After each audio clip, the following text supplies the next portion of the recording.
राखीव उमेदवारांना खुल्या प्रवर्गातून नियुक्ती बंद करण्याच्या निर्णयाविरोधात आरक्षित घटक एकवटले.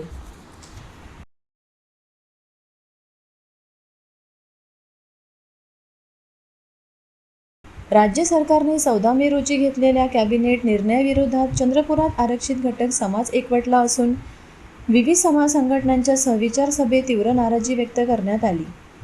राखीव प्रवर्गातील उमेदवारांनी वय, शैक्षणिक पात्रता, अनुभव व परीक्षेतील सवलतींचा लाभ घेतल्यास त्यांची नियुक्ती केवळ राखीव प्रवर्गातूनच करण्यात यावी आणि त्यांना खुल्या प्रवर्गातील जागांवर दावा करता येणार नाही असा निर्णय राज्य सरकारने घेतला आहे. या निर्णयाच्या निषेधार्थ चंद्रपुरात आयोजित सहविचार सभेत 28 जून रोजी भव्य मोर्चा काढण्याचा निर्णय जाहीर करण्यात आला. सभेत ओबीसी, विजावज, विमाप्र, अनुसूचित जाती व अनुसूचित जमाती प्रवर्गातील विविध समाज संघटनांचे प्रतिनिधी मोठ्या संख्येने उपस्थित होते. सभेत वक्त्यांनी सरकारचा निर्णय आरक्षित घटकांवर अन्याय करणारा असल्याचा आरोप केला. तसेच सध्या सुरू असलेल्या जनगणना प्रक्रियेत ओबीसी कॉलमचा समावेश नसल्याने ओबीसी समाजात तीव्र नाराजी असून अनेक नागरिकांनी माहिती न देण्याचा इशाराही दिला. आरक्षित समाजाच्या हक्कांवर गदा आणणारे निर्णय तात्काळ मागे घ्यावेत, अन्यथा राज्यभर आंदोलन तीव्र करण्यात येईल असा इशारा यावेळी देण्यात आला. 28 जूनच्या मोर्चात मोठ्या संख्येने सहभागी होण्याचे आवाहनही सभेत करण्यात आले. असहकार आंदोलन पुकारलेलं आहे आणि जोपर्यंत कालम असणार नाही तोपर्यंत आम्ही असहकार आंदोलन पुकारलेलं आहे. आम्ही सांगत आहोत सरकारने कॅबिनेटमध्ये निर्णय घेतला होता जात नियोजन करणार, जेव्हा प्रत्यक्षात जर भारत सरकारचं गॅजेट काढलं त्यामध्ये आमचा कालमच नाही, मग आम्ही असहकार आंदोलन करणार आहोत.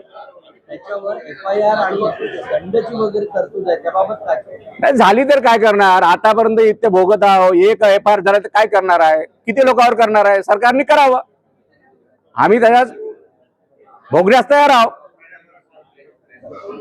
नक्कीच झालं पाहिजे, कारण ज्या पद्धतीचं एक परिपत्रक 22 जानेवारीला जात न्याय जनगणनेच्या बाबतीत निघालं आणि नंतर आता 14 मेचं जे कॅबिनेटमध्ये जो निर्णय झाला त्याच्या संदर्भात एक मोठा मोर्चा ओबीसीचा हा चंद्रपुरात निघणार आहे. की याच्यात ज्या राखीव जागा होत्या, आपण पाहिलं असेल की रिझर्वेशनच्या जागेमध्ये ओबीसीनी फॉर्म जरी भरला तरी ओपनच्या जागेतून देखील आपण फॉर्म भरू शकत होतो. आता ओपनचा कोटा हा टोटली सगळ्या विद्यार्थ्यांचा बंद करून टाकला आहे. त्याच्यामुळे मोठ्या प्रमाणात अन्याय हा ओबीसी वरती होत आहे आणि कुठेतरी या अन्यायाला वाचा फोडण्यासाठी आपण पाहिलं की जो 14 मेचा निर्णय या ठिकाणी कॅबिनेटचा झाला, त्या निर्णयाला तात्पुरती स्थगिती त्यांनी दिली आहे, पण तो निर्णय कायमचा जोपर्यंत रद्द होणार नाही तोपर्यंत कुठलाही ओबीसी हा मागे येणार नाही आणि त्याच्यासाठी भविष्यात ओबीसीच्या सगळ्या विद्यार्थ्यांचं नुकसान होऊ नये, त्यांच्या भविष्याचा विचार करून या ठिकाणी मोठ्या मोर्चाचं आयोजन सगळ्या ओबीसीच्या माध्यमातून या ठिकाणी करण्यात आलं आहे.